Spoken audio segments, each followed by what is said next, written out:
না না না, আমি জানি না, আমি আর এইভাবে জীবনযাপন করতে পারছি না। এত কষ্ট করে থাকা যায় না মহেশ। দেবী, তোমার মাঝে মাঝে কি হয় বলো তো?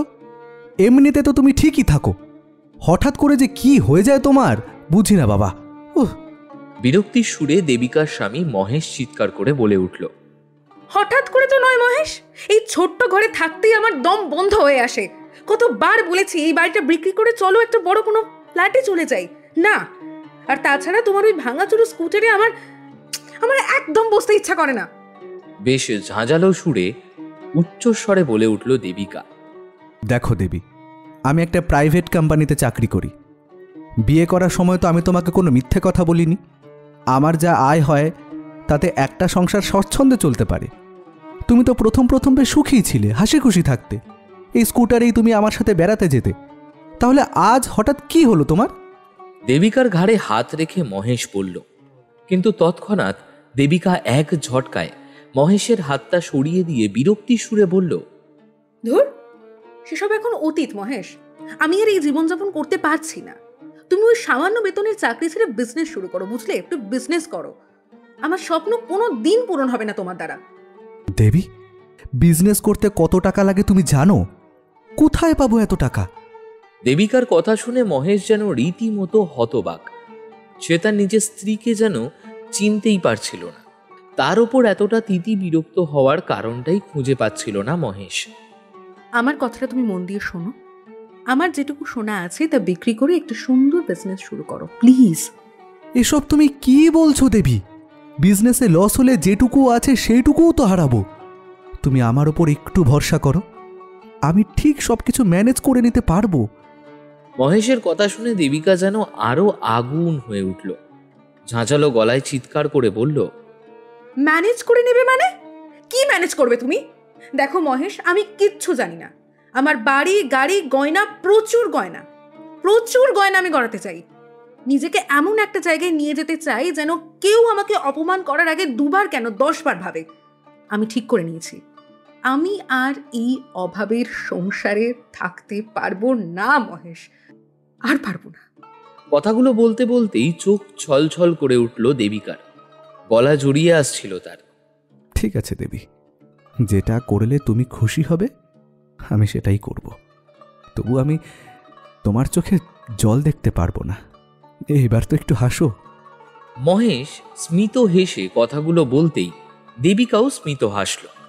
মহেশের বুকে মাথা রেখে স্বপ্ন দেখতে শুরু করলো অনেক কিছুর।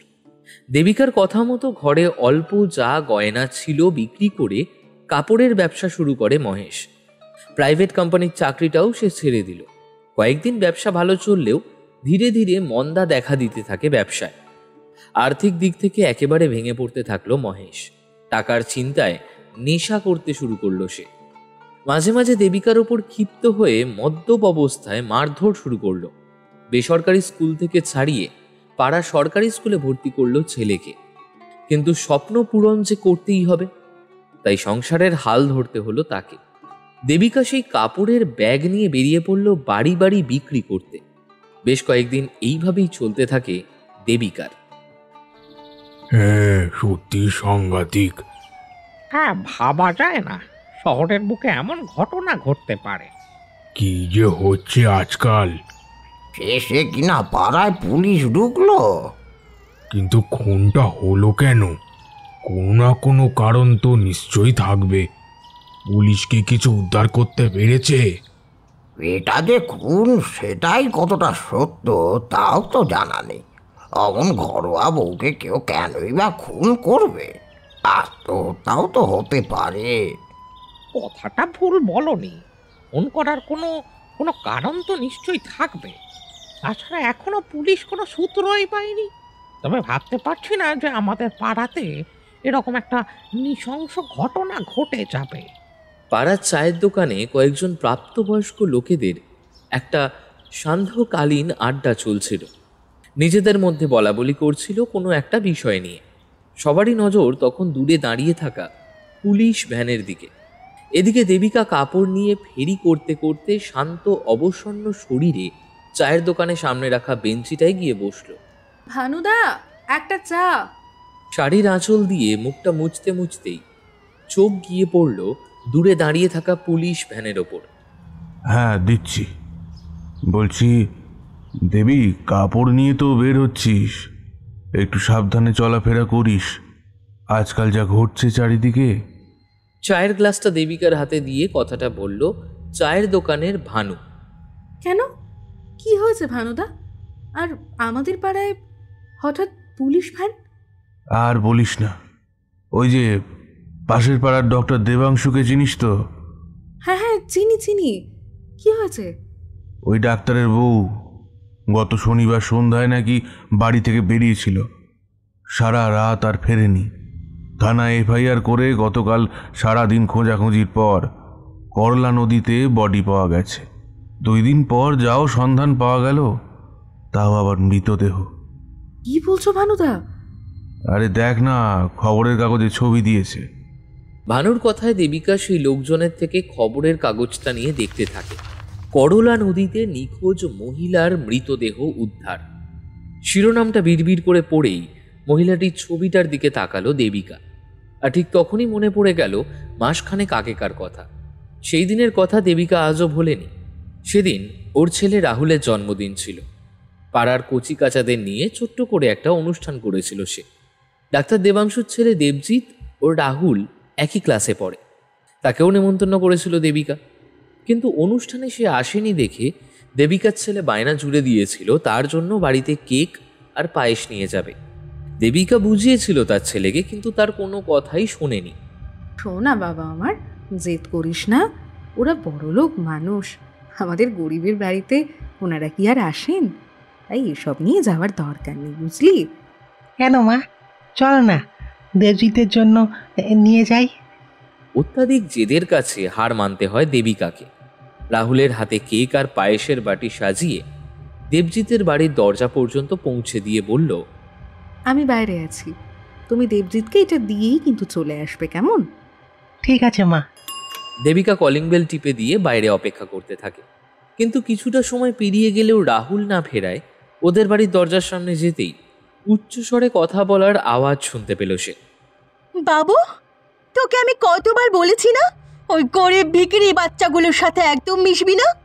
আর এই তোর হাতে এটা কি? মা, আমি যাইনি বলে রাহুল আমার জন্য কেক আর পায়েস নিয়ে এসেছে।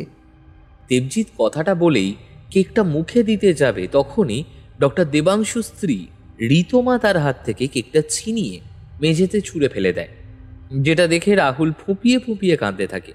দেবজিৎ বারবার বলতে থাকে, মা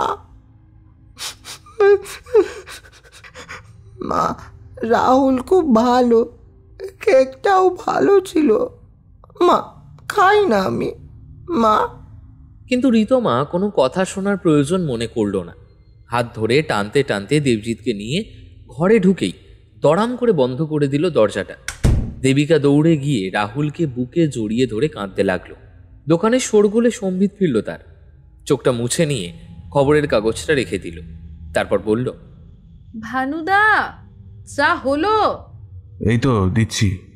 আচ্ছা, তোর কি মনে হয় দেবী, এটা কার কাজ হতে পারে? আমি কি করে বলবো কে করতে পারে? তবে জैसी करनी वैसी भरनी কথায় বলে না, ঠিক তাই হয়েছে। মানুষ হিসাবে তো আর ভালো ছিল না। ডক্টর দেবাংশু স্ত্রী ঋতমার অস্বাভাবিক মৃত্যু রহস্য পুলিশ উদ্ধার করতে পারে না। অনেক তদন্ত করার পরেও কোনো তথ্য না মেলায় পুলিশ আর এই কেসটা নিয়ে বেশি মাথা ঘামায় না। পুলিশ শুধু এতটুকু উদ্ধার করতে পারে যে ঋতমার শরীরে কোনো রকম আঘাতের চিহ্ন ছিল না। যেদিন মারা যায় তার আগের দিনও সবটাই স্বাভাবিক ছিল তার সাথে। তবে গোপনে তদন্ত চলতেই থাকে। ঠিক তার কয়েক সপ্তাহ পর পাশের পাড়াতে হইচই পড়ে যায়। শোনা যায় পাড়ারই বিজনেসম্যান বাদল বসাকের স্ত্রীও গত শনিবার থেকে কোথাও তাকে খুঁজে পাওয়া যাচ্ছে না। চারিদিকে হুলুস্থুল পড়ে গেছে। বাদল বসাক অনেকগুলো চা বাগানের মালিক, অর্থ সম্পত্তি বেশ ভালোই আছে।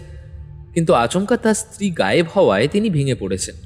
নিজের স্ত্রীকে খুব ভালোবাসতেন বাদলবাবু। পুলিশের ভ্যান বাড়িতে আসে, জিজ্ঞাসাবাদ শুরু হয়।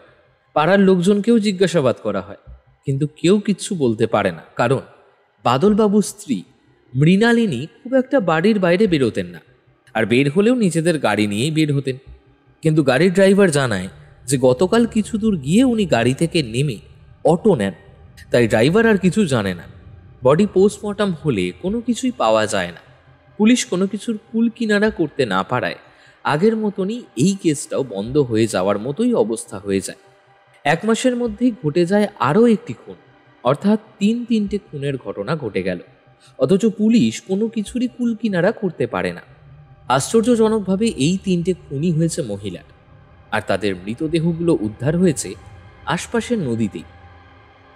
এইভাবে দিন রাত বসে বসে মদ গিললে হবে? হ্যাঁ, আমার মতো তুমিও তো কাপড় নিয়ে বের হতে পারো, কিছু তো রোজগার হয়। কথাটা বলে দেবিকা মহেশের হাত থেকে মদের বোতলটা নিয়ে ছুঁড়ে ফেলে দেয়। এই শালি, মদের বোতলটা ভেঙে দিলি? মহেশ চুলের মুঠি ধরে দেবিকাকে এলো পাথারি ঘুষি মারতে শুরু করে। মারতে মারতে ঘর থেকে বের করে রাস্তায় নিয়ে আসে। সন্ধ্যার সময় লোকজনের সমাগম বেশ রাস্তায়। আশেপাশের লোক গিয়ে মহেশকে আটকায়। আরে আরে আরে আরে কি করছিস মহেশ? তোর বউ সারাদিন খাটাখাটনি করে রোজগার করছে, আর তুই কি না এভাবে ওকে মারধর করছিস? চারিদিকে তো দেখছিস কিভাবে খুন হচ্ছে, সবাই মহিলা, এর মধ্যে তুই তোর বউকে এইভাবে বেরও করছিস, আর তুই ওকে মানুষের মতন এইভাবে পেটাচ্ছিস। ও ভিড়ের মধ্যে থেকেই এক একজন এরকম কথা বলতে থাকে। দেবিকা ছুটে ঘরের ভেতর ঢুকে কান্নায় ভেঙে পড়ে।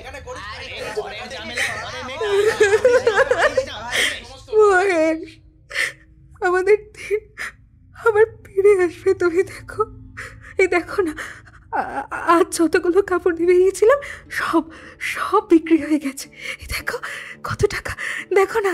হ্যাঁ মহেশ, দেখো কত টাকা পেয়েছি, দেখো। মহেশ টাকাগুলো দেখে হাতে নেয় আর ছলছল নয়নে দেবিকার দিকে তাকায়। দেবিকার ঠোঁট ফেটে তখন দরদর করে রক্ত ঝরছে। মহেশ তার হাতটা দিয়ে রক্তটা মুছিয়ে দেয়। নিজের ভুলটা সে বুঝতে পারে। আমিও বের হব কাল থেকে, দুজনে মিলে রোজগার করব। আমি আসলে এই অভাব সহ্য করতে পারছিলাম না। রাগের মাথায় কি করছি কিচ্ছু বুঝতে পারছি না। মহেশ ধরা গলায় বলে ওঠে। দেবিকা জড়িয়ে ধরে তাকে। দুজনে মিলেই কাপড় নিয়ে বেরিয়ে পড়ে। কয়েকদিন যেতে না যেতেই দেবিকার সংসারে উন্নতি ফিরতে থাকে। সব দেনা চুকিয়ে ফেলে তারা। ছেলেকে আবার সেই আগের বেসরকারি স্কুলে ভর্তি করে। এদিকে 2 মাস কাটতে না কাটতেই ঘটে যায় আরও একটি খুন। দেবিকা এখন আর স্কুলে তার ছেলেকে দিয়ে অপেক্ষা করে না আগের মতন, চলে আসে বাড়িতে। কাপড় নিয়ে আবার বেরিয়ে পড়ে সে। কিন্তু আজ ছেলেকে স্কুলে দিতে গিয়ে স্কুলের সামনে মহিলাদের ভিড় থেকে কেউ একজন ডেকে ওঠে। পেছনে ফিরতেই দেখে রাহুলের ক্লাসেরই আরেকটি বাচ্চার মা। তাকে অবশ্য দেবিকা ভালো করেই চেনে, কারণ একটা সময় স্কুলে বাচ্চাদের দিয়ে তার মায়েরা এখানেই আড্ডা দিত। আর এখন দেবিকা এখানে একদম সময় নষ্ট করে না। এই দেবিকা! নিতুর ডাকে দেবিকা থমকে দাঁড়ায়। এই, তুমি সুষমার কথা শুনেছ? কই না তো, কি হয়েছে সুষমার? সুষমাকে তো 2 দিন ধরে পাওয়া যাচ্ছিল না। ওর বাড়িতে কিছু একটা সমস্যা চলছিল এই নিয়ে, জানো। ও খুব চিন্তিত ছিল নাকি। কিন্তু আজ খবরের কাগজে দেখলাম ওর ডেড বডি গদাধর নদীর তীর থেকে নাকি পুলিশ উদ্ধার করেছে। কি কি বলছো তুমি নিতু? মানে কিছুদিন আগে যে খুনগুলো হয়েছে সুষমার সাথেও তাই হয়েছে? আরে হ্যাঁ, তবে আর বলছি কি, এই আমার না খুব ভয় করছে। আমি বাবা ততদিন আর বের হব না যতদিন না পর্যন্ত এই রহস্যের কোনো একটা উদ্ঘাটন হয়। নিতু আবারও ভিড়ে মিলিয়ে যায়। জৈসি করনি वैसी ভরনি। হ্যাঁ, সেদিন আমার সাথে কিরকম ব্যবহার করেছিল, আজ ভগবান বিচার করেছেন। নিতুর কথাগুলো শুনে মুখটা বেঁকিয়ে দেবিকা বলে ওঠে, 3 মাস আগে সুষমা সকলের সামনে তাকে অপমান করেছিল। সেই কথাগুলো মনে পড়ার পর সুষমার নিখোঁজ হয়ে যাওয়ার কথাটা শুনে বিন্দুমাত্র খারাপ লাগলো না দেবিকার।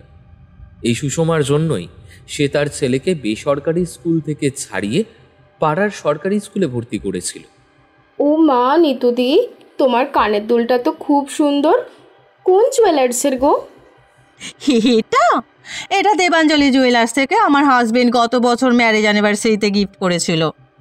বাবা, তোমার হাজবেন্ডের তো তুলনাই নেই। কি সুন্দর ঝুমকোটা গো, সত্যি তোমার হাজবেন্ডের চয়েস আছে। তার বলতে নাকি। তবে সুষমাদি, তোমার গলার নেকলেসটা কিন্তু কম সুন্দর না। তোমার হাজবেন্ডেরও কিন্তু দারুণ পছন্দ। হ্যাঁ। নিতু দেবীর কথায় বুঝি সুষমা দেবী একটু লজ্জিত হলেন। হ্যাঁ গো, এই নেকলেসটা আমায় উনি জন্মদিনে উপহার দিয়েছেন। কথাটা বলেই সুষমা দেবী নিজের গলার নেকলেসটা একবার হাত দিয়ে ধরেই সেটা দেখার চেষ্টা করেন। হ্যাঁ, নেকলেসটা খুব সুন্দর, কিন্তু সোনার হলে আরও সুন্দর লাগতো। রূপুর তো, তাই একটু কেমন যেন। দেবিকার কথা শুনে সুষমা আর নিতু বড় বড় চোখে তাকিয়ে থাকে তার দিকে। কি হলো, অমন করে দেখছো যে? দেবিকা, এটা রূপো নয়, হ্যাঁ, এটা প্ল্যাটিনাম, সব থেকে দামি ধাতু। আর তোমার কি মনে হয় আমার হাজবেন্ড এত বড় একজন বিজনেসম্যান হয়ে আমাকে সামান্য রূপোর নেকলেস দেবে? সুষমা দেবিকার ওপর খানিকটা অসন্তুষ্ট হয়েই বলে ওঠে, ছাড়ো তো সুষমাদি। আসলে দেবিকা সবসময় রূপোর গয়না সোনার জলে চুবিয়ে রং করে পড়ে। কোনটা রূপো আর কোনটা প্ল্যাটিনাম তাও বোঝে নাকি? মুখ বেঁকিয়ে নিতু কথাটা বলতেই সুষমা আর সে ব্যঙ্গোত্তক হাসি হেসে ওঠে। দেবিকার কিছুই বলতে পারেনি সেদিন। প্রতিদিনই দেবিকা তার ছেলেকে স্কুলে দিতে এসে সারাটা দিন স্কুলের মাঠে কাটিয়ে একেবারে ছেলেকে নিয়ে বাড়ি ফিরে যেত। ছেলে যতক্ষণ স্কুলে থাকে ততক্ষণ অন্যান্য ছাত্রছাত্রীদের মায়েদের সাথে গল্প গুজব করে সময় কাটিয়ে দিত দেবিকা। সাধারণ নিম্ন মধ্যবর্তী পরিবারের গৃহিণী সে, তবে স্বপ্ন তার অনেক বড়। তাই তো হাজার কষ্টের মধ্যেও ছেলেকে শহরের সব থেকে নামি আর দামি স্কুলে ভর্তি করিয়েছিল। দামি বলতে ওই প্রাইভেট স্কুল, সবকিছুতেই একটু ফিস আর ফিস। আর প্রত্যেকটা স্টুডেন্টেরই গার্জেন বেশ ধনী। ডাক্তার, ইঞ্জিনিয়ার, বিজনেসম্যানের ছেলে মেয়েরাই পড়ে এই স্কুলে। তাই তাদের গৃহিণীদের আড্ডার সময় কার কি আছে, কতটা আছে, এই নিয়েই গল্প চলে। ঢং ঢং করে ঘন্টা বাজতেই সব কুচি কাচারা ছুটতে ছুটতে বাইরে বেরিয়ে আসে। দেবিকা তার 10 বছর বয়সী ছেলেটির হাত ধরে টানতে টানতে ভিড়ের মধ্যে থেকে বেরিয়ে অটোর জন্য দাঁড়িয়ে থাকে। আর তখনই সুষমা তাদের প্রাইভেট গাড়িতে তার ছেলেকে নিয়ে সামনে দিয়ে হুশ করে বেরিয়ে যায়, যা দেবিকার দৃষ্টি এড়ায় না। সে একটা দীর্ঘশ্বাস ছাড়ল। তারপর নিতুর কথার আর কোনো উত্তর না দিয়ে সেখান থেকে চলে এলো দেবিকা। বেশ কয়েকদিন পর। এই সন্ধ্যায় কোথায় যাচ্ছ মা? আমি একটা দরকারি কাজে যাচ্ছি, ফিরে এসে সব বলবো। কিন্তু মা, চারিদিকে যেভাবে সব ঘুরছে শুনছি, আমার খুব ভয় করছে। একা একা তোমার যাওয়াটা ঠিক না। আমিও যাই না তোমার সাথে। না না, তুই বাড়িতেই থাক, চিন্তা করিস না গৌরী, আমি যাব আর আসবো। বাড়ির গাড়িটা নিয়ে যাচ্ছ তো? না, তার দরকার হবে না রে। কিন্তু কেন মা? তাড়াতাড়ি ফিরে এসো, কিন্তু খুব চিন্তায় থাকবো আমি। 50 মহিলা গিরিজা দেবী সন্ধ্যায় ঘর ছেড়ে বেরিয়ে যান। তার 30 বছরের অবিবাহিতা মেয়ে গিরিজা দেবীর চলে যাওয়ার পথের দিকে ফ্যাল করে তাকিয়ে থাকে। নিজের মনে দীর্ঘশ্বাস ছাড়ে গিরিজা দেবীর আইবুড়ো মেয়ে গৌরী। গিরিজা দেবী শহরের বর্তমান বিধায়ক বিধানচন্দ্র বর্মনের স্ত্রী। সন্ধ্যায় বেরিয়ে গেলেও এক্ষুনি ফিরে আসছি বলে রাত পেরিয়ে গেলেও সে বাড়ি ফেরে না। বিধানবাবু বাড়ি ফিরলে গৌরী সবটা জানায়। চারদিকে খোঁজাখুঁজি শুরু হয়, কিন্তু গিরিজা দেবীর কোনো খোঁজ পাওয়া যায় না।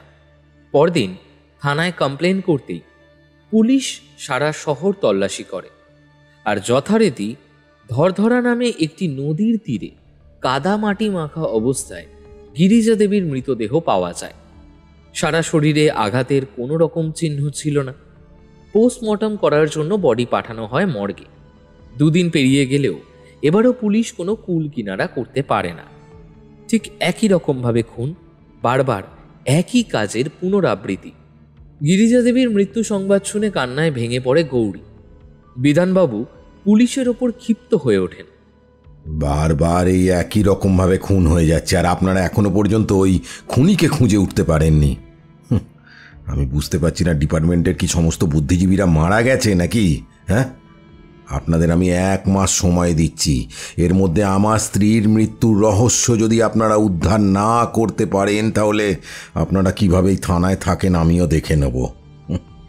এমন জায়গায় ট্রান্সফার করার ব্যবস্থা করব যে জীবনে মানুষের মুখ দেখতে পাবেন না। দেখুন স্যার, আমরা তদন্ত করছি, কেউই বসে নেই, কিন্তু কোনো রকম প্রমাণ পাচ্ছি না। গিরিজা দেবীর পোস্টমর্টম রিপোর্টে কিছু পাওয়া যায়নি। বাড়ি থেকে এতটা দূরে ধরধরা নদীর তীরে ওনার বডি কিভাবে গেল সেটাই তো অবাক করা বিষয়। আমি এত সব জানি না আইসি। খুনিকে যেভাবে হোক খুঁজে বের করুন। আপনার হাতে মাত্র 7 দিন সময় আছে। বিধানবাবুর হুমকিতে থানার সকলে তটস্থ হয়ে থাকে। আমরা যথাসাধ্য চেষ্টা করছি গিরিজা দেবী সেদিন রাতে বাড়ি থেকে বেরিয়ে কোথায় গিয়েছিলেন সেটা জানার, কিন্তু কোনো রকম ক্লু পেলেই আমরা সেটা ধরে এগোতে পারতাম। আমি অত শত বুঝি না আইসি। আমার স্ত্রী কখনো কারোর কোনো রকম ক্ষতি করেনি, আর ওর কোনো শত্রুও নেই। তবু কেন তার মৃত্যু হলো এইভাবে? আমি সমস্তটা জানতে চাই। বিধানবাবু থানা ছেড়ে বেরোতেই মিডিয়া চারিদিক দিয়ে ঘিরে ধরে তাকে। বিধানবাবু, আপনার স্ত্রী 2 দিন ধরে নিখোঁজ ছিল। উনি কি কিডন্যাপ হয়েছিলেন, নাকি উনি স্বেচ্ছায় বাড়ি থেকে বেরিয়ে গেছেন? কি কারণ হতে পারে? দেখুন, আমার স্ত্রী কিডন্যাপ হয়নি। 2 দিন আগে আমার স্ত্রী যখন বাড়ি থেকে বের হয় তখন আমি বাড়িতে ছিলাম না। সেই সময় আমার মেয়ে ছিল, আর তিনি বলে যান যে তিনি কোনো জরুরি কাজে বেরোচ্ছেন, কিন্তু তারপর উনি আর রাতে বাড়ি ফেরেননি। গিরিজা দেবীর এমন রহস্যজনক মৃত্যুর পিছনে কি কারণ হতে পারে বলে আপনার মনে হয়? দেখুন, গিরিজা যে এভাবে মারা যাবে সেটাই তো আমার কাছে বিস্ময়কর। গিরিজা সব সময় পুজো পার্বণ নিয়ে থাকতে ভালোবাসত, কিন্তু হঠাৎ এমনটা ঘটতে পারে আমি তো ভাবতেই পারছি না। আপনি কি কোনো কিছু আন্দাজ করতে পারছেন, বা কোনো শত্রু? না, এমন কোনো কিছু তো আমার মাথায় আসছে না, কারণ গিরিজা তো সবসময় বাড়িতেই থাকেন। তিনি বাড়ি থেকে বের হওয়া মানেই কিছু দূরে যে মন্দিরটা রয়েছে ওখানেই যাওয়া। গিরিজার যে এইভাবে রহস্য মৃত্যু হবে সেটা আমি ভাবতেই পারছি না। যেভাবেই হোক অফিসার, আমার স্ত্রীর খুনিকে বের করতেই হবে, নইলে আমার থেকে কিন্তু খারাপ কেউ হবে না। বেশ উচ্চ স্বরে কথাগুলো বলেই থানার ভেতর থেকে বেরিয়ে এলেন বিধায়ক বিধানচন্দ্র। আর ঠিক তখনই চারদিক থেকে মিডিয়ার হাজারো প্রশ্ন ধেয়ে আসতে লাগলো। পুলিশ কি কোনো কিছু তদন্ত করতে পেরেছে? আচ্ছা, আপনার স্ত্রীর কোনো শত্রু ছিল? আপনার কি মনে হয় খুনি কে হতে পারে? পোস্টমর্টম রিপোর্টে যখন কোনো ক্লু হলো না, তাহলে খুনের কারণ কি? এর আগেও এরকম আরও 3খানা খুন হয়েছে, সেই একই রকম খুন আপনার স্ত্রীকেও করা হয়েছে। আপনার কি মনে হয় এটা কোনো সুপারি কিলারের কাজ? একের পর এক প্রশ্ন করতে থাকে মিডিয়া। তবে বিধানবাবু খুবই শান্ত মাথায় উত্তর দেন, না, পুলিশ এখনো কিন্তু কোনো কুলকিনারা করে উঠতে পারেনি। তবে এই কেসের দায়ভার আমি কিন্তু অন্য কোনো দক্ষ পুলিশ অফিসারের হাতে দিতে চাই। সেজন্য আমি মুখ্যমন্ত্রীর কাছে আর্জি জানাবো। তবে আমি জানি না এটা কোনো সুপারি কিলারের কাজ কিনা। তবে না হওয়াটাও খুব একটা অস্বাভাবিক নয়। তবে আমি পুলিশকে কিছুতেই হাত গুটিয়ে বসে থাকতে দেব না। এর আগের 4টি খুনের কোনো রকম কোনো তথ্য পাওয়া যায়নি। যতক্ষণ না আমি আমার বিচার পাচ্ছি ততক্ষণ আমি আমার স্ত্রীর অন্ত্যেষ্টিক্রিয়া কিন্তু সম্পন্ন করব না। বিধানবাবু মিডিয়ার সামনে কথাগুলো বলে নিজের গাড়িতে গিয়ে ওঠেন। এবারেও 2 দিন কেটে যায়। পুলিশ এই রহস্য মৃত্যু উদ্ধার করতে অসমর্থ। গিরিজা দেবীর মৃত্যু সম্পর্কে খুব একটা জরুরি কোনো তথ্য উঠে না আসায় ক্ষিপ্ত হয়ে ওঠেন বিধানচন্দ্র। সাংবাদিকদের ডেকে পুলিশের কর্মদক্ষতার ওপর প্রশ্ন তোলেন তিনি জানান মানুষ আর কখনো পুলিশের দ্বারস্থ হবেন না। তার স্ত্রীর মৃত্যু রহস্য যদি বের না করা হয় তাহলে ইনি এর শেষ দেখে ছাড়বেন। 3 দিন পরেও বিধায়কের স্ত্রীর রহস্য মৃত্যুর কোনো হদিশ মেলেনি। সমস্ত খবরের কাগজে এই শিরোনাম বের হতেই সারা শহরময় গিরিজা দেবীর মৃত্যু ঘটনা চারিদিকে ছড়িয়ে পড়ে। গিরিজা দেবীর মৃত্যু রহস্য অতি শীঘ্রই উদ্ঘাটনের জন্য মহিলা সমিতির তরফ থেকে থানার সামনে বিক্ষোভ জানানো হয়, করা হয় পথ অবরোধ।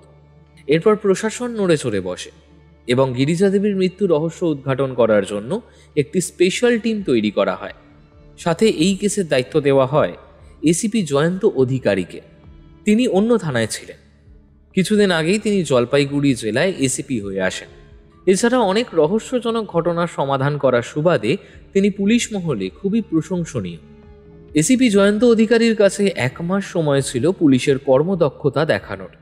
কারণ বিধানবাবু পুলিশের দিকে চ্যালেঞ্জ ছুড়ে দিয়েছিলেন, দরকার হলে তিনি সিআইডি মোতায়েন করবেন। জাস্ট 1 সপ্তাহ। এই 1 সপ্তাহের মধ্যে শুধু তার স্ত্রী নয়, বাকি 3 জন মহিলার খুনেরও তদন্ত করে আসল অপরাধীকে খুঁজে বার করতে হবে। বিধানচন্দ্রের হুমকির কারণে এবারে প্রশাসন নড়ে চড়ে বসে। তদন্ত টিম বসানো হয়।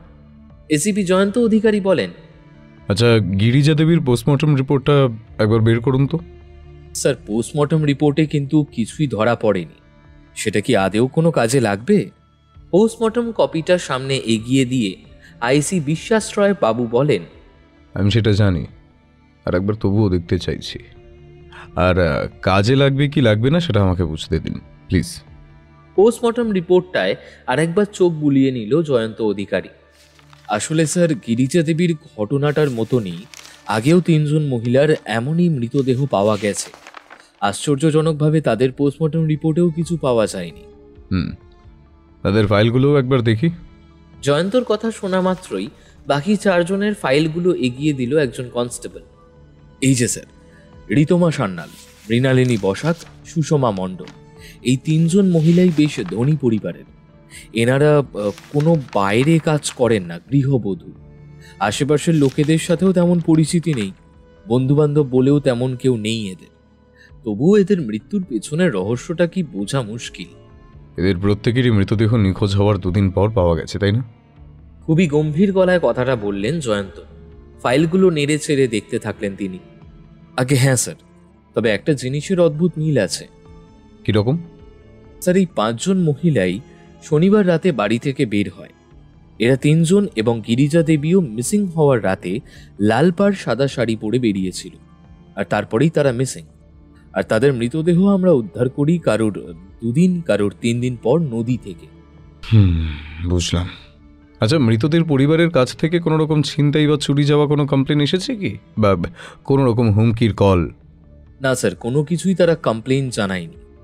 আর এই 4 জনের মোবাইল ফোন আমরা চেক করেছি, কল লিস্টও চেক করেছি, কিন্তু না, নতুন কোনো রকম কিছুই পাওয়া যায়নি। ঠিক আছে, আমি যা দেখা দেখে নিয়েছি। চলুন একবার মর্গে যাওয়া যাক।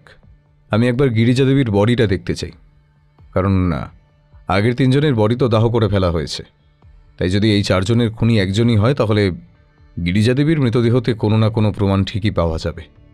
এরপর জয়ন্ত অধিকারী সহ আইসি বিশ্বাস রয় এবং আইএস ও কনস্টেবল সকলেই মর্গে গিয়ে উপস্থিত হয়। ওদের কথা মতো বডি মর্গ থেকে বের করা হয়।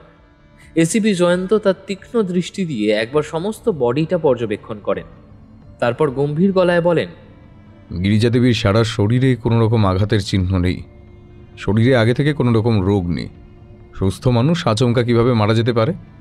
ওনার তো হার্ট অ্যাটাকও হয়নি। এটাই তো আশ্চর্যের স্যার। কিছু যদি থাকবেই, তাহলে কি পোস্টমর্টম রিপোর্টে ধরা পড়তো না? আমার অনুমান অনুযায়ী একবার টক্সিকোলজি পরীক্ষা করিয়ে নিতে হবে। বিষক্রিয়াও তো হতে পারে। কোনো কিছুই যদি ধরা না পড়ে, তাহলে ওনার মৃত্যু হলো কিভাবে? শ্বাসরোধ করেও তো হয়নি। আচ্ছা, আমি বুঝতে পারছি না আপনারা এত বড় ভুলটা করলেন কিভাবে। শুধু সাধারণভাবে ময়নাতদন্ত করেছেন আপনারা, অন্তত একবার টক্সিকোলজি টেস্ট করানোর কথা আপনারা ভাবেননি? জয়ন্তর নির্দেশে যে ডক্টর পোস্টমর্টম করেছেন তাকে এবং অন্য একজন অভিজ্ঞ ফরেন্সিক অফিসারকে ডেকে আনা হয়। Doctor Sen, forensic officer, gloves পরে গিরিজা দেবীর মৃতদেহের দিকে এগিয়ে গেলেন। তিনি হালকা করে চোখের পাতা তুললেন। সাদা ধবধবে চোখের শিরাগুলো অস্বাভাবিক লালচে দেখাচ্ছিল। খুব নিচু গলায় তিনি বললেন, চেরি রেড ডিসকালারেশন। পাশেই দাঁড়ানো আইসি বিশ্বাস রয় জিজ্ঞেস করলেন, গিরিজা দেবী কি ডুবেই মারা গেছে নাকি মারা যাওয়ার পর ফেলা হয়েছে? শরীরে ড্রাউনিং এর সাধারণ লক্ষণ নেই। নাকে মুখে ফেনা, ফুসফুসে অতিরিক্ত জল, কিছুই তো নেই দেখছি। তিনি মাথা নিচু করে মুখের কাছে নাক আনলেন, তারপর হালকা বিরক্ত মুখ করে বললেন, পেইন্ট আমন্ড স্মেল, তবে খুব কম। জলে ভিজে থাকার কারণে অনেকটাই উবে গেছে। পেটের ওপর হাত দিয়ে চাপ দিয়ে বললেন, পাকস্থলীর কন্টেন্ট, রক্ত, লিভার সব টক্সিকোলজিতে পাঠান। আমার ধারণা ডক্টর সেনকে কথাটা শেষ করতে না দিয়েই এসিপি জয়ন্ত বলে উঠলেন, পটাশিয়াম সায়ানাইড। বিশ্বাস রয় ভ্রু কচকালেন, তারপর বললেন, আপনি এত তাড়াতাড়ি নিশ্চিত হলেন কিভাবে? লাশের চামড়া ডুবে থাকা সত্ত্বেও যে রংটা আছে সেটা ডুবে মৃত্যুর নয়, আর অভ্যন্তরীণ অঙ্গে ওই যে রং সেটাই প্রমাণ। আপনি তো আগের 3টি বডি পোস্টমর্টম করেছেন, এমনকি গিরিজা দেবীরও পোস্টমর্টম করেছেন, তাহলে কি ব্লাড পাকস্থলী ঠিকভাবে টেস্ট করেননি? জয়ন্ত প্রশ্নটা ছুড়ে দিলেন ডক্টর রায়ের দিকে। না মানে স্যার, আমি তো ঠিকভাবেই পোস্টমর্টম করেছি। আগের 3টে বডির ফুসফুসে অতিরিক্ত মাত্রায় জল পাওয়া গেছে, সারা শরীর ফ্যাকাশে হয়ে গিয়েছিল। তাদের শরীরে না কোনো গন্ধ, না কোনো রকম ত্বকের পরিবর্তন দেখা গিয়েছে। তবে আমি গিরিজা দেবীর ক্ষেত্রে কিন্তু একটু অন্য দেখেছি। অন্য মানে?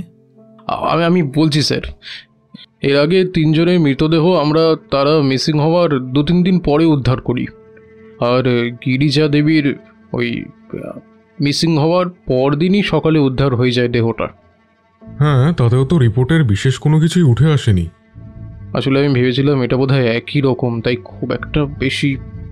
ডক্টর রায় কথাটা সম্পূর্ণ করলেন না, তার আগেই ডক্টর সেন তীক্ষ্ণ কণ্ঠে বলে উঠলেন, তাই নিজের ইচ্ছে মতন রিপোর্ট বানিয়ে ফেললেন, তাই তো?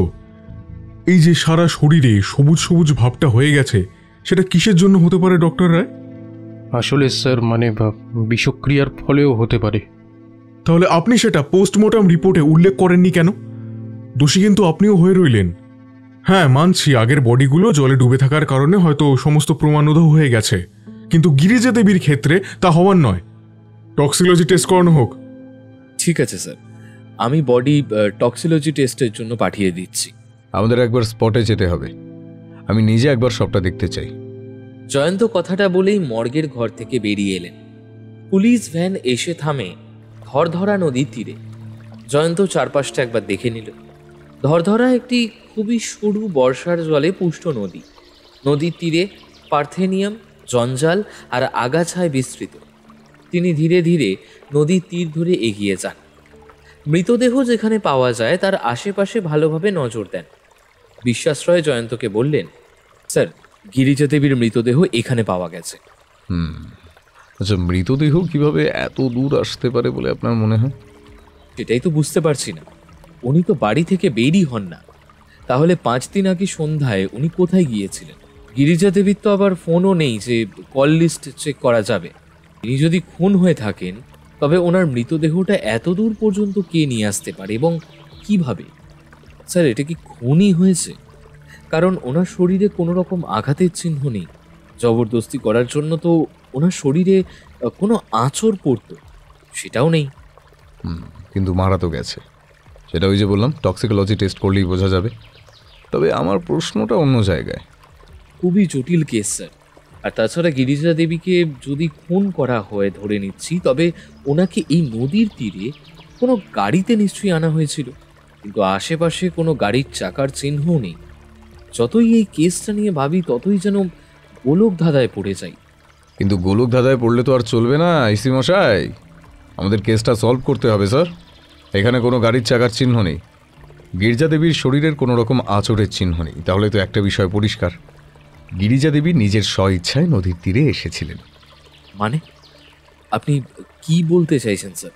খুবই পরিষ্কার। তবে তার আগে একটা বিষয় আমাদের ভাবতে হবে, এর আগে যে 3টি মৃতদেহ পাওয়া গেছে সেগুলো নদীতে ডুবে যাওয়ার পর ভেসে উঠেছিল বলেই, তাই তারা ঠিক কোথা থেকে নদীতে পড়েছিল সেটা কিন্তু এখনও বোঝা যাচ্ছে না। তবে গিরিজা দেবীর ক্ষেত্রে সেটা পরিষ্কার, কারণ তিনি বেশিক্ষণ নদীর জলে ডোবেননি, এই আশেপাশেই কোথাও হয়তো তিনি এসেছিলেন।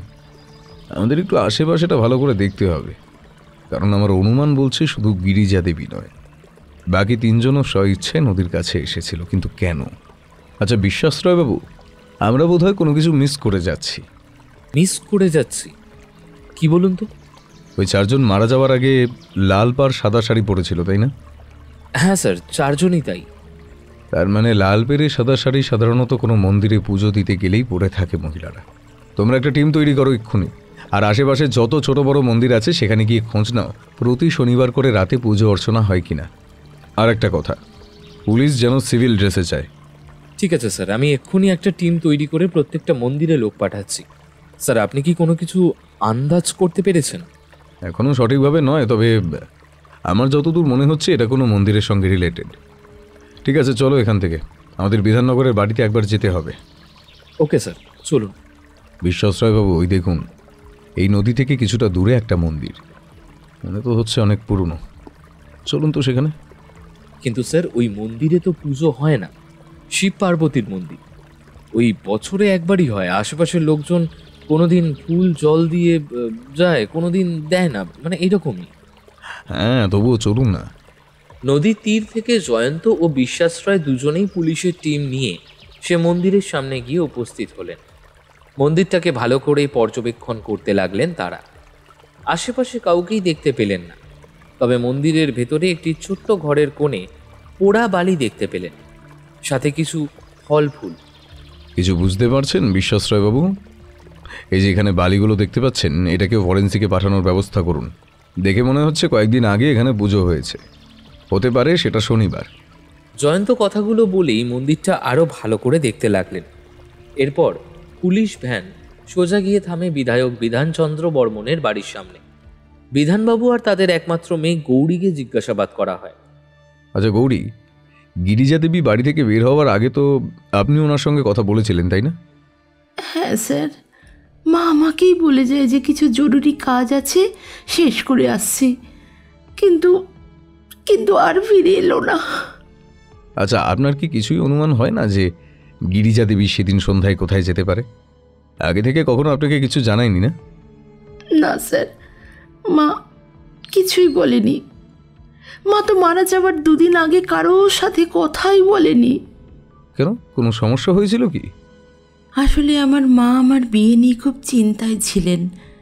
আমাকে অনেক পাত্র দেখতে এলো, কারোরই আমাকে পছন্দ হয়নি। সপ্তাহখানেক আগে একটি ছেলে আমাকে দেখতে আসে, কিন্তু আমাকে দেখার পর ছেলেটির বাবা মা আমার মাকে বলেন যে আপনার মেয়েটি বড্ড কালো, আর তাছাড়া শারীরিক সমস্যাও রয়েছে। সেজন্যই এই কথা শোনার পর থেকে মা সারা দিন বাড়ির মন্দিরেই পড়ে থাকতেন।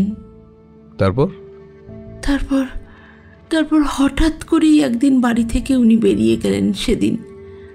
হ্যাঁ, বলতে পারেন একরকম হঠাৎ করেই।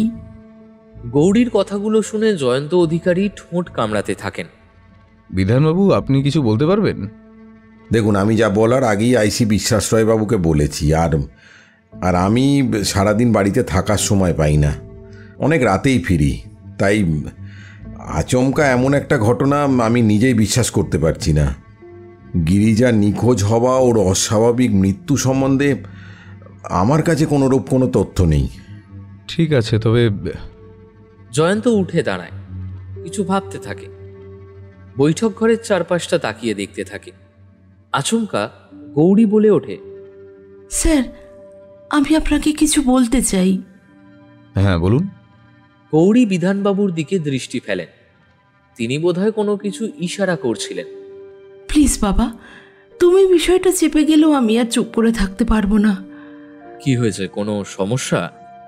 আসলে স্যার, আজ সকালে ব্যাংক থেকে একটা মেসেজ এসেছিল। কি মেসেজ? আমার মায়ের অনেকগুলো গয়না ব্যাংকের লকারে রাখা ছিল।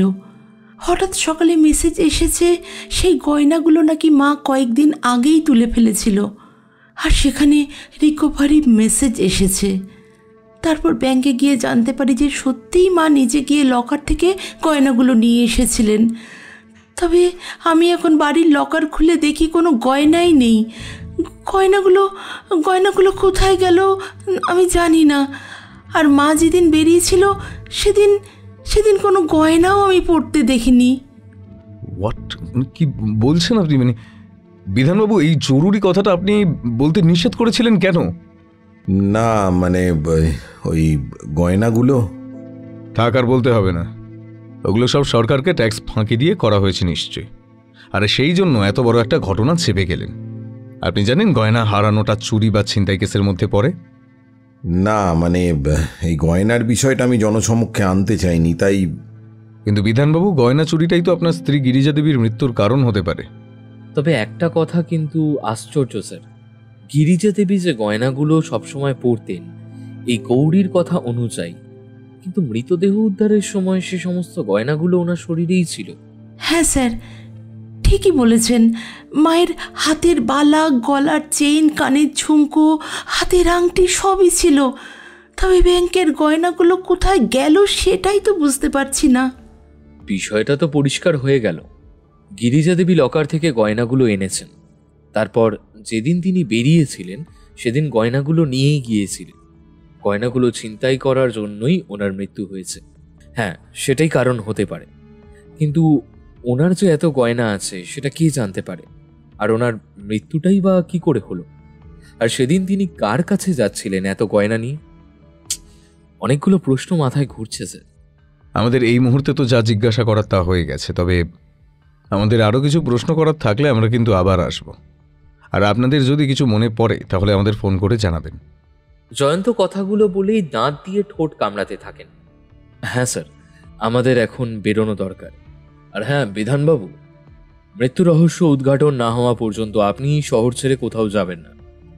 আর স্যার, উনি যে ট্যাক্স ফাঁকি দিয়ে গয়না কিনেছেন তারও একটা কেস ফাইল হবে। বিশ্বাস রায়ের কথাগুলো শোনা মাত্রই বিধানবাবুর মুখটা চুপসে ছোট হয়ে গেল।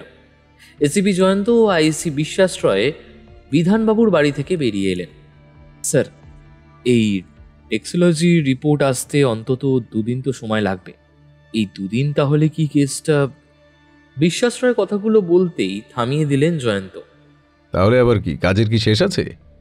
এই 2 দিনে আমাদের বাকি 3 জনের বাড়িতেও তদন্ত করতে হবে। তাদেরকে কি জিজ্ঞেস করতে হবে কোনো গয়নাগাটি খোয়া গেছে কিনা বা টাকা পয়সা? সেটা তদন্ত শুরু হয়ে যাবে, কিন্তু যদি স্যার এমনও তো হতে পারে টেক্সোলজি রিপোর্টেও কিছু মিলল না, তখন কিছু না কিছু তো পাওয়া যাবেই, নইলে বিচারা টেস্ট। সেটার জন্য অবশ্য 1 মাস সময় অপেক্ষা করতে হবে। আচ্ছা স্যার, পোস্টমর্টম রিপোর্টে ধরা না পড়লেও টেক্সোলজিতে কেন ধরা পড়বে বলে আপনার মনে হয়? একরাশ কৌতূহল নিয়ে জিজ্ঞেস করলেন বিশ্বাস রায়। জয়ন্ত উত্তর দিলেন, অনেকগুলো কারণ আছে। ফরেন্সিক অফিসার ডক্টর সেন আর আমার অনুমান একই। আমার মনে হয় এদের সবাইকে পটাশিয়াম সায়ানাইড দেওয়া হয়েছিল। কোনোভাবে এই বিষটা শরীরে যাওয়ার পরেই নদীতে ফেলে দেওয়া হয় বা নিজেরাই পড়ে যায়। খনির একটাই উদ্দেশ্য ছিল, এই মহিলারা বিষক্রিয়ায় মারা যাওয়ার পর তারা যেন নদীতে ডুবে যায়। পটাশিয়াম সায়ানাইডের কারণে মৃত্যু হলে অনেকগুলো লক্ষণ রয়েছে, যেমন ত্বক ও রক্তের চেরি লাল রং ফুলে ওঠা, তিক্ত বাদামের গন্ধ পাকস্থলী বা মুখের কাছ থেকে পাওয়া, পাকস্থলীর অস্তরণে ক্ষত বা জ্বালা হওয়া, শরীরে খিঁচুনি, ভেতরের অঙ্গ যেমন লিভার, কিডনি, হার্ট সামান্য লালচে হয়ে যাওয়া। এবার যদি জলে ডুবে যায় তাহলে ফুসফুসের মধ্যে অত্যধিক পরিমাণে জল ঢুকে গেলে শরীরের ভেতরের সেই অঙ্গগুলির লাল ভাবটা উধাও হয়ে যেতে পারে, মুখের গন্ধটা মিলিয়ে যেতে পারে, যার ফলে পোস্টমর্টম রিপোর্টে কিচ্ছু পাওয়া যাবে না। তবে টক্সিকোলজি টেস্টে সেই চান্সটা আছে। তাই আমার মনে হচ্ছে খুনি এটা ভালো করেই জানে পটাশিয়াম সায়ানাইড শরীরে ঢোকার পর শরীরে সেটা খুব ভালোভাবেই ফুটে উঠবে, তাই তাদের মৃতদেহটা নদীতে ফেলে দেওয়ার চিন্তাভাবনা করেছে। দুজনেই কথা বলতে বলতে গাড়িতে গিয়ে বসল। পুলিশ ভ্যান বেরিয়ে গেলেই বিধানবাবু সদর দরজায় এসে দাঁড়ান। গিরিজা বর্মন একজন সাধারণ গৃহবধূ, যিনি সবসময় পুজো অর্চনা নিয়েই বাড়িতে থাকেন। খুব জরুরি প্রয়োজন না হলে তিনি বাড়ি থেকে বের হন না। কিন্তু তিনি সন্ধ্যায় কেন বেরিয়েছিলেন, কোথায় গিয়েছিলেন, তার কুল কিনারা করা হয় না। আইসি, ওসি, এসিপি, পুলিশ সুপারের সাথে এই কেসের অন্তর্নিহিত ঘটনা উদ্যাপন করার চেষ্টা করে, কিন্তু না, গিরিজা দেবীর সাথে কারোর কোনো শত্রুতা আছে কিনা সেই সবও কিছুই জানা যায় না। গিরিজা দেবীর সাথে পাড়ার মানুষজন খুব একটা সাক্ষাৎ করে না। বিধানবাবু একজন বিধায়ক, বাড়িতে সবসময় সিকিউরিটি রয়েছে, আর তাছাড়া একজন বিধায়কের স্ত্রী হওয়ার সুবাদে তিনি প্রতিবেশীদের সাথেও খুব একটা মেলামেশা করতেন না। এমন একজন মহিলার রহস্যজনকভাবে মৃত্যু পুলিশ মহলে জল্পনার সৃষ্টি করে। বিধানবাবুর স্ত্রী মৃত্যু রহস্য নিয়ে জোর কদমে তদন্ত চালিয়ে যাচ্ছে পুলিশ। হারিয়ে যাওয়া গয়নার ছবি পুলিশ গৌরীর থেকে সংগ্রহ করেছে। এর আগে 3 জনের বাড়িতেও জিজ্ঞাসাবাদ করার পর জানা যায় তাদেরও বাড়ির লকার থেকে গয়না উধাও। অর্থাৎ এরপরে আর বুঝতে বাকি থাকে না কোনোভাবে এই গয়না ছিনতাইয়ের জন্যই খুনগুলো হয়েছে। তবে খুনি আর যেই হোক না কেন মৃতদের পরিচিত বা বিশ্বাসী কেউ, সেই বিষয় নিয়ে আর কোনো সন্দেহ নেই। শহরের সমস্ত গয়নার দোকানে গিয়ে গয়নার ছবি দেখায় পুলিশ, কিন্তু না, কোনো তথ্যই উঠে আসে না। গয়না ছিনতাইকারী নিশ্চয়ই গয়না সোনার দোকানেই বিক্রি করতে আসবে, 4-5 দিন কেটে গেলেও সেই গয়না নিয়ে কোনো দোকানে কেউ আসেনি। জয়ন্ত গিরিজা দেবীর বাড়ির সমস্ত পরিচারক, পরিচারিকা, গাড়ির ড্রাইভার, মালি সবাইকে জিজ্ঞাসাবাদ করলেও বিশেষ কোনো কিছুই জানা যায় না। এই তদন্তের কাজে লাগে যেটা। থানায় পৌঁছতেই জয়ন্ত দেখতে পেল একজন মধ্যবয়স্ক ব্যক্তি তার বছর 20 ছেলে মিসিং ডায়েরি করতে এসেছে। বিশ্বাসরয়বাবু জিজ্ঞাসাবাদ করছেন, আপনার নাম? আমার নাম রজতবাবু রক্ষিত। আপনার স্ত্রীর নাম? মোনালিসা রক্ষিত। আর এই আমাদের ছেলে অনির্বাণ রক্ষিত। আপনার স্ত্রী কবে থেকে মিসিং হয়েছে? গতকাল সন্ধ্যায় বাড়ি থেকে বেরিয়েছিল। আমি সে সময় অফিস থেকে ফিরিনি, আমার ছেলে বাড়িতেই ছিল। বাড়ি ফিরে শুনি মোনালিসা কোথায় বেরিয়েছে, কিন্তু সারা রাত পেরিয়ে গেল, আজ এত বেলা হয়ে গেছে, এখনো ফেরেনিও। ফোন করেছিলেন? না স্যার, ফোন তো বাড়িতেই রেখে গেছে।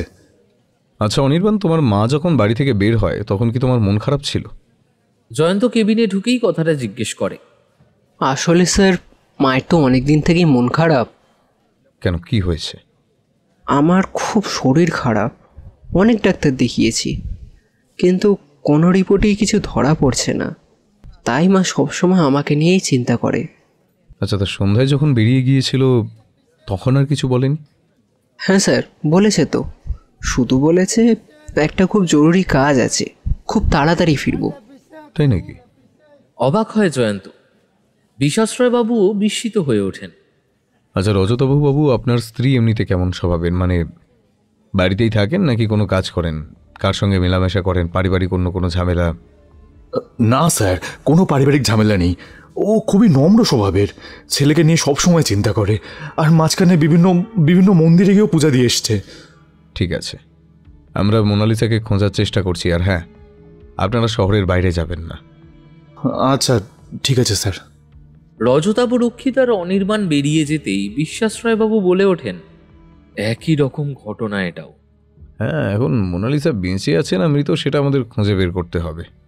জয়ন্ত কথাটা বলতে বলতেই থানার টেলিফোনটা বেজে ওঠে। হ্যালো, আইসি বিশ্বাসরয় সরকার স্পিকিং। কি? লাশ পাওয়া গেছে? কোথায়? করতোয়া নদীর ধারে? ঠিক আছে, আমরা এক্ষুনি আসছি।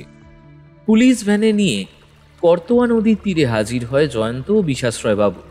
যেভাবে গিরিজা দেবীর মৃতদেহ পাওয়া গেছিল এটাও ঠিক তেমনই। পরনে লাল পাড় সাদা শাড়ি, কিন্তু শরীরে কোনো রকম আঁচড়ের বা আঘাতের চিহ্ন নেই। কথাটা বিশ্বাসরয়বাবু বলেন। মোনালিসার মৃতদেহ মর্গে পাঠানো হলেও পোস্টমর্টম রিপোর্টে কিছুই ধরা পড়ে না। শুরু হয় তদন্ত। মোনালিসার বন্ধু বান্ধবদের সাথে জিজ্ঞাসাবাদ করেও বিশেষ কোনো তথ্য পাওয়া যায় না। স্যার, এটাও কিন্তু ছিনতাইবাজি ঘটনা, আর গিরিজা দেবীর সাথে এইরকমভাবেই এই ঘটনাটা ঘটেছে। আমাদের চোখের সামনে দিয়ে এত বড় ঘটনা ঘটে গেল। একটা কেসের কুল কিনারা না হতেই আরও একটা ঘটনা, এই নিয়ে 5টি খুন। তাহলে স্যার, আপনি স্পেশাল পারমিশন বের করুন। প্রত্যেকের বাড়িতে আবার জিজ্ঞাসাবাদ করতে হবে। স্পেশাল পারমিশন নিয়ে প্রত্যেক মৃত মহিলার পরিবারের লোকজনের সাথে জিজ্ঞাসাবাদ করা হয়। আশেপাশের লোকজনের সাথেও জিজ্ঞাসাবাদ শুরু হয়। ডক্টর দেবাংশুর স্ত্রী ঋতমা সান্যাল, এটাই প্রথম মৃত্যু। তারপর মৃণালিনী বসাক, সুষমা মণ্ডল, গিরিজা বর্মন, মোনালিসা রক্ষিত। এদের প্রত্যেকের মৃত্যুই রহস্যজনক হলেও একইভাবে এরা প্রত্যেকে বাড়ি থেকে লাল পাড় সাদা শাড়ি পরে বেরিয়েছে। মৃত্যুর কয়েকদিন আগে এরা প্রত্যেকেই কোনো না কোনো মন্দিরে গিয়েছিল। আর একটা ব্যাপার, এরা সবাই দীর্ঘদিন ধরে দুশ্চিন্তার বশবর্তী হয়েছিল। এই যেমন ডক্টর দেবাংশু সান্যাল, তিনি অপারেশন করার সময় এক মহিলার মৃত্যু হয়। মেয়েটির পরিবার ডক্টর দেবাংশুর বিরুদ্ধে মামলা করেন, সেটার কেস চলছিল। তার স্ত্রী ঋতমা সান্যাল সেই নিয়ে বেশ দুশ্চিন্তায় ছিলেন। মৃণালিনী বসাক, তার নিজের ব্রেস্ট ক্যান্সার ছিল, সেই নিয়ে তিনি দুশ্চিন্তায় ছিলেন। এরপর সুষমা মণ্ডল, জমি জমা নিয়ে কোনো একটা মামলায় জড়িত রয়েছে তার হাজব্যান্ড, যার জন্য প্রতিনিয়ত প্রমোটারের কাছ থেকে হুমকি পাচ্ছিলেন। গিরিজা দেবী, তার বিবাহযোগ্যা মেয়ের বিয়ে না হওয়ার জন্য হতাশায় ভুগছিলেন। আর সব শেষে মোনালিসা রক্ষিত, তার ছেলের ব্লাড ক্যান্সার ধরা পড়েছে। বিশ্বাসরয়বাবু, সবগুলি হুবহু মিলে যাচ্ছে। এদের প্রত্যেকের কোনো না কোনো সমস্যা ছিল, আর প্রত্যেকেরই বাড়ির গয়নাগুলোও উধাও। পরিবারের লোককে না জানিয়ে গয়নাগুলো নিয়ে তারা বেরিয়েছিল। ঠিক সেই জন্যই পরিবারের কেউই গয়না উধাও হওয়ার বিষয়টা থানায় জানায়নি। গিরিজা দেবীর মেয়ের মোবাইলে মেসেজ এসেছিল বলেই বিষয়টা আমাদের নজরে আসে। তারপর আমরা যতটা পেরেছি এই মহিলাদের গয়নার ছবিগুলি কালেক্ট করেছি, আর প্রত্যেকটি গয়নার দোকানের ফোন নাম্বারে ছবিগুলো পাঠিয়ে দিয়েছি। কেউ না কেউ তো মেসেজ করবে নিশ্চয়ই। এখনো কি কেউ মেসেজ করেনি? দাঁড়ান স্যার, দেখছি। কথাটা বলেই বিশ্বাসরয় বাবু মোবাইল ফোনটা বের করেন। আরে সবাই তো প্রায় রিপ্লাই দিয়েছে স্যার। এই গয়নার মধ্যে প্রত্যেকের কাছেই কোনো না কোনো গয়না বিক্রি হয়েছে। চলুন তবে যাওয়া যাক। গয়নার দোকানে গিয়ে গত 3 মাসের সিসিটিভি ফুটেজগুলো দেখতে থাকেন। ঋতমা সান্যালের মৃত্যুর পরের দিন থেকেই দেখা শুরু করেন। কয়েক ঘন্টা ধরে ফুটেজ দেখার পর স্টপ করতে বলে জয়ন্ত। তারপর জুম করা হয়। একটি লোক, যার পরনে ফুল প্যান্ট, ফুল হাতা শার্ট, মাথায় টুপি পরা, তিনি একটি লাল কাপড়ে মোড়া পুটুলি থেকে 2টি গলার হার বের করে দিচ্ছেন।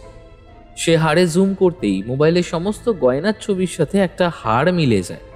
দোকানের মালিককে জিজ্ঞাসাবাদ করা হলে তিনি জানান প্রায় 3 মাস আগের ঘটনা, তাই বলতে পারবেন না। এরপর অন্যান্য গয়নার দোকানের সিসিটিভি ফুটেজে কোন দোকানে কোন বয়স্ক মহিলা, কোন দোকানে বোরখা পরা পরিহিত মহিলা এক এক দোকানে এক এক বেশে গিয়ে গয়না বিক্রি করছে। মিল শুধু একটাই, লাল কাপড়ের পুটুলি বাঁধা গয়না। কিন্তু মুখটা কোনো সিসিটিভি ক্যামেরাতেই পরিষ্কার নয়। প্রত্যেকটা সোনার দোকানে পুলিশের গুপ্তচর লাগানো হয়। হঠাৎ একদিন থানায় এক সোনার দোকান থেকে ফোন আসে। এক মহিলা খুব পুরনো দিনের কিছু গয়না বিক্রি করতে এনেছে। জয়ন্ত আর বিশ্বাসরয় বাবু সোনার দোকানে ঢুকতেই দোকানের মালিক ইশারায় সেই মহিলাকে দেখাতেই তিনি এগিয়ে যায় তার দিকে। এই গয়নাগুলো কার? কেন? আমার। রসিদ আছে? না, নেই। আমার শাশুড়ি মায়ের গয়না, তাই কোনো রসিদ নেই। আপনার নাম? দেবিকা, দেবিকা সেন। আপনার স্বামী কি করেন? আমাদের কাপড়ের ব্যবসা রয়েছে। কিছুদিন হলো ব্যবসা ভালো চলছে না, অনেকটা ঋণ হয়ে গেছে, তাই গয়নাগুলো দোকানে আমি বিক্রি করতে এসেছি। ঠিক আছে, আপনি যান। দেবিকা জয়ন্ত অধিকারীর সমস্ত প্রশ্নের যথাযথ উত্তর দেয়। সন্দেহজনক কিছু মনে হলো কি স্যার? না, তেমন কিছু নয়। ওনার কাছে তো দামি সোনা থাকতে ওনার বেশভূষাটা যেন কেমন বেমানান, তো সন্দেহজনক কিছু নয়। ইতিমধ্যে গিরিজা দেবীর টক্সিকোলজি রিপোর্ট চলে আসে, যেখানে স্পষ্টভাবে লেখা হয়েছে যে গিরিজা দেবীর পাকস্থলীতে পটাশিয়াম সাইনাইড পাওয়া গেছে। আর এই পটাশিয়াম সাইনাইডের মাত্রা যদিও কম ছিল, কিন্তু এটা মারাত্মক একটা বিষ, যে কারণে গিরিজা দেবীর মৃত্যু হয়েছে। এই রিপোর্ট শোনার পর পুলিশ প্রশাসন নড়ে চড়ে বসে। পটাশিয়াম সাইনাইড গিরিজা দেবীর শরীরে কি করে গেল? সেটাই তো অবাক বিষয়। তার মানে আরও 4টি মৃত্যু এভাবেই হয়েছে। আর আমি নিশ্চিত এটা স্বাভাবিক মৃত্যু নয়। এটা জেনে বুঝে ঠান্ডা মাথায় করা খুন, গয়নার জন্য খুন। প্রথমে খুন, তারপর ছিনতাই। স্যার, এই পটাশিয়াম সাইনাইড তো এত সহজে পাওয়া যাওয়ার কথা নয়। সেটার উত্তর তো সেই ছিনতাইকারী দেবে। মানেটা হলো থানার লেডি কনস্টেবল আভা ঘোষকে ডাকুন। কথাটা বলেই ঠোঁটের কোণে একটি ক্রূর হাসি ফুটে উঠল এসিপি জয়ন্ত অধিকারী, যেই হাসি জানান দিচ্ছিল রহস্য প্রায় সমাধানের পথে। ঢং ঢং করে মন্দিরের প্রবেশদ্বারের ঘণ্টাটা বাজিয়ে আভা ভেতরে প্রবেশ করল। একজন সাধারণ মহিলার মতন শাড়ি পরে মাথায় ঘোমটা টেনে মন্দিরে উপস্থিত। পুজোর থালাটা পূজারীর হাতে দিয়ে বলে ওঠে, ঠাকুরমশাই, ঠাকুরমশাই, আপনি আমার স্বামীর নামে পুজো দিন ঠাকুরমশাই। ছলো ছলো নয়নে বলে ওঠে আভা। ঠাকুরমশাই আভাকে মা বলে সম্বোধন করে, তার কান্নার কারণ জিজ্ঞেস করেন। তখন, আমার স্বামী আমাকে ছেড়ে অন্য মহিলার সাথে সংসার করছে, মায়ের কাছে তাই প্রার্থনা জানাতে এসেছি ঠাকুরমশাই। কাঁদতে কাঁদতে আভা বলে উঠল। ঠাকুরমশাই আভার কথা মতন পুজো দিতে লাগলো। ঠিক তখনই কেউ পেছন থেকে বলে উঠল, মা নিশ্চয়ই তোমার কথা শুনবেন। পুজো দিয়ে তুমি মন্দিরের পেছনে ফাঁকা জায়গায় গিয়ে দাঁড়াও, আমি আসছি। আভা দেখলো একজন মধ্যবয়স্ক ব্যক্তি, রোগা মতন, পরনে ধুতি আর নামাবলী প্রিন্টের একটি ফতুয়া, গালে রয়েছে চাপদাড়ি, মাথার চুলগুলো বেশ বড় বড়, পানের রসের রঙে ঠোঁট লাল হয়ে গেছে, হাতে গলায় রুদ্রাক্ষের মালা। ঠিক আছে ঠাকুরমশাই। মুখে আঁচল চাপা দিয়ে কাঁদো কাঁদো গলায় উত্তর দিল আভা। কিছুক্ষণ পর মন্দিরের পূজারী জায়গা মতো এসে দাঁড়ালো। বলুন বাবা, কি বলবেন? আমি তোমার কষ্টটা বুঝতে পারছি মা। এই সমস্যার একটাই মাত্র সমাধান আছে। কি সমাধান বাবা? আপনি যা বলবেন আমি তাই করব। তোমার বাড়ি কোথায় মা? আমার বাড়ি সেনপাড়া। আচ্ছা, তার কাছাকাছি তো তিস্তা নদী। হ্যাঁ বাবা, তিস্তা নদী আমার বাড়ির খুবই কাছে। আসলে তোমাকে একটা পুজোর কথা বলবো, যেটা নদীর পাড়ে কোনো মন্দিরেই করতে হবে। এই পুজোতে ফল, তেল, ঘি, নতুন শাড়ি এসব লাগবে। পারবে তো? আমি আমার স্বামীকে ফিরে পেতে সব করতে পারি বাবা। আমাকে কি করতে হবে শুধু বলুন। তাহলে শোনো, আগামীকাল শনিবার সন্ধ্যায় তুমি লাল পাড় সাদা শাড়ি পরে বাড়ির লোক বা কাউকে কিছু না জানিয়ে জুবিলি পার্কের কালী মন্দিরে এসো। সেখানে একটা যজ্ঞ হবে। মা সংকটমোচনী তোমার সমস্ত সমস্যার সমাধান করবে। যদি কার্যসিদ্ধি হয় তবেই মা প্রণামী নেবেন। ঠিক আছে বাবা, আমি কালই যাব সেখানে। তবে মনে থাকে যেন কেউ যেন কিছু না জানতে পারে। আর হ্যাঁ, যজ্ঞের সময় সারা শরীরে স্বর্ণালঙ্কার দিয়ে সাজতে হবে। যতক্ষণ পুজো চলবে ততক্ষণ শরীর থেকে একটিও গয়না খোলা যাবে না। গয়না কেন? এই দেবী সোনার অলংকার আর লাল পেড়ে সাদা কাপড় পরিহিত মহিলা থেকেই পূজা নেয়। আর বেশি প্রশ্ন করতে যেও না। বেশি প্রশ্ন করলে সংকল্প কোনো কাজে দেবে না, বুঝেছ? আভা মাথা নাড়িয়ে সম্মতি জানালো। পরদিন সন্ধ্যায় আবার লাল পাড় সাদা শাড়ি পরে হাতে একটা ব্যাগ নিয়ে উপস্থিত হয় তিস্তা পাড়ের মন্দিরে। আভার কানে লাগানো ব্লুটুথে চাপা স্বরে সমস্ত কিছু জানাতে লাগলো থানায়। সেখানে গিয়ে আভা দেখে একজন কাপালিক মহিলা, মাথায় লাল শালু দিয়ে পেঁচানো, পরনে লাল শালু কাপড়, কপালে বড় লাল সিঁদুরের তিলক, হাতে গলায় রুদ্রাক্ষের মালা। সামনে যজ্ঞের আগুন দাউ দাউ করে জ্বলছে, ফুল, কড়ি, সিঁদুরের থালা চারিদিকে। আভাকে দেখা মাত্রই সেই পূজারী এগিয়ে আসেন। তুমি এসেছো? মা যজ্ঞে বসেছেন। তোমার কথা আগেই ওনাকে জানিয়েছি। উনি যজ্ঞ শুরু করে দিয়েছেন। তুমি ওনার সামনে ওই আসনে গিয়ে বসো। সেই পূজারী আভাকে দেখেই বলে উঠল। সেখানে দাঁড়িয়ে থেকে যজ্ঞের সমস্ত জিনিস এগিয়ে দিচ্ছিল সে। আভা ধীর পায়ে কাপালিকের মুখোমুখি পেতে রাখা আসনে গিয়ে বসে। দেখার চেষ্টা করে সেই কাপালিকের মুখ, কিন্তু চারদিকটা এতটা অন্ধকার হওয়ায় যজ্ঞের আগুন আলোর মুখটা স্পষ্ট বোঝা যায় না। কাপালিক নিজের মনেই চোখ বন্ধ করে কিছু মন্ত্র পড়ছেন।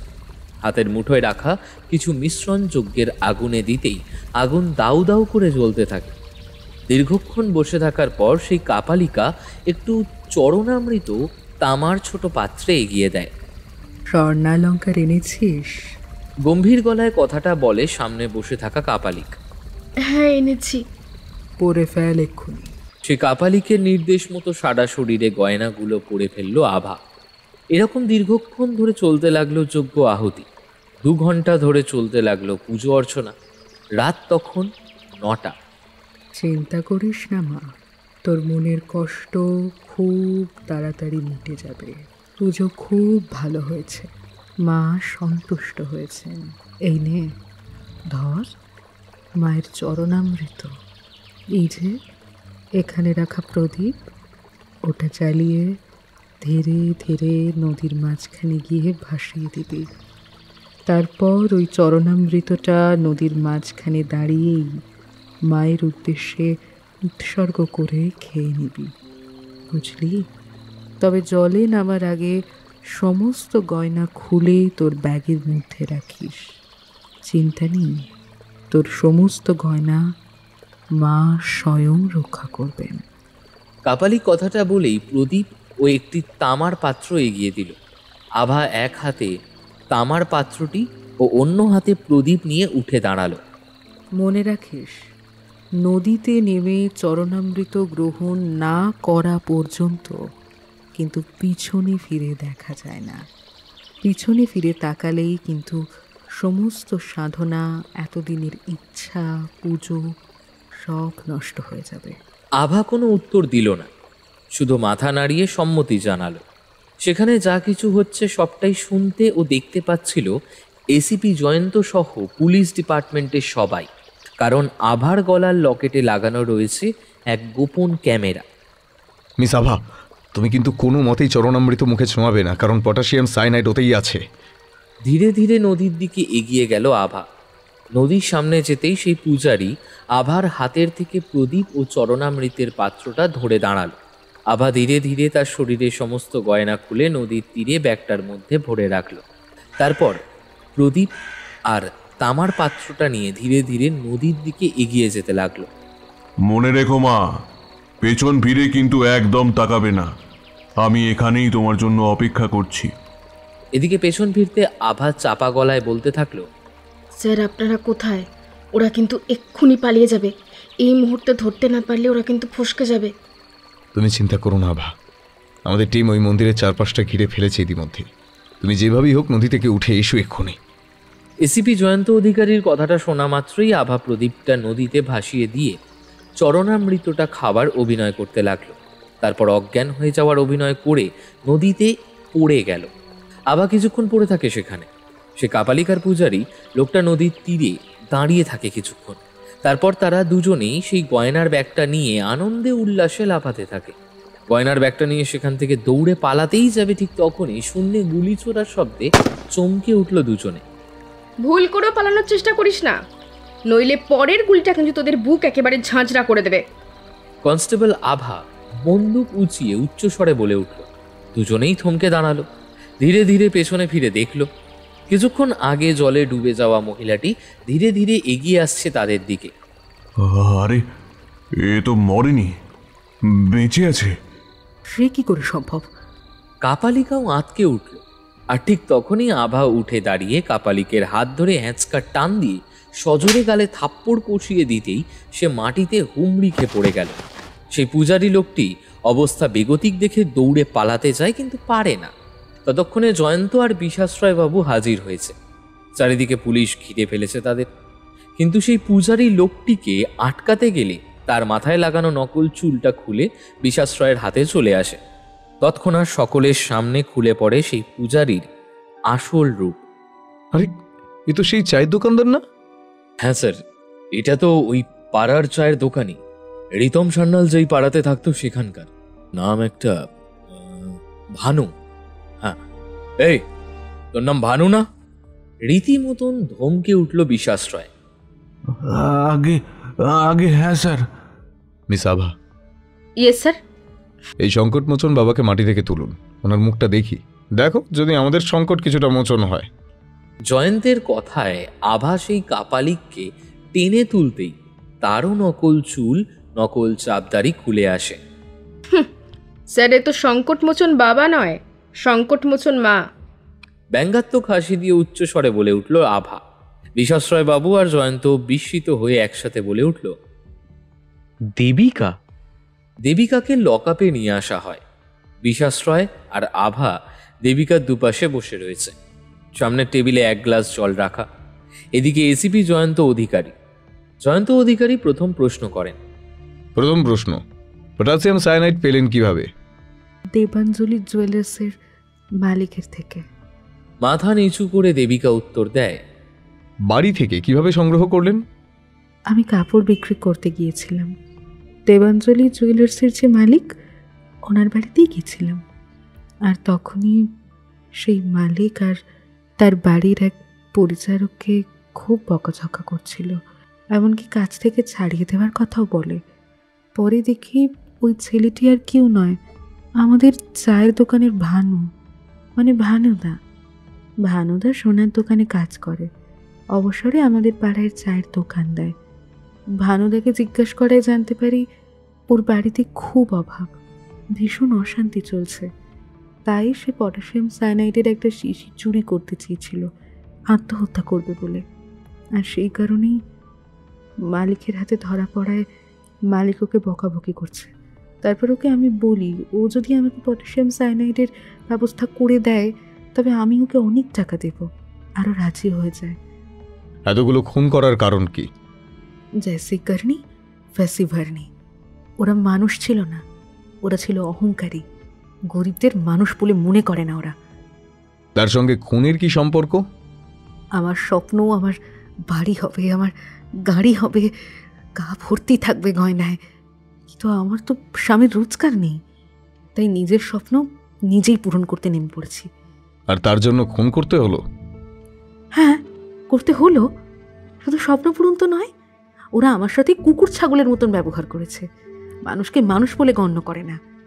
তাই আমি শিক্ষা দিতে চেয়েছি। বাড়ি বাড়ি কাপড় বিলি করতে গিয়ে আমি সেই সমস্ত মহিলাদের মনের কষ্টের কথা জেনে নিতাম, আর তারপর মন্দিরে গিয়ে পুজো দেওয়ার কথা বলতাম, আর তারা তাদের কষ্ট লাঘবের উপায় আছে জেনে আমার কথায় রাজিও হয়ে যেত।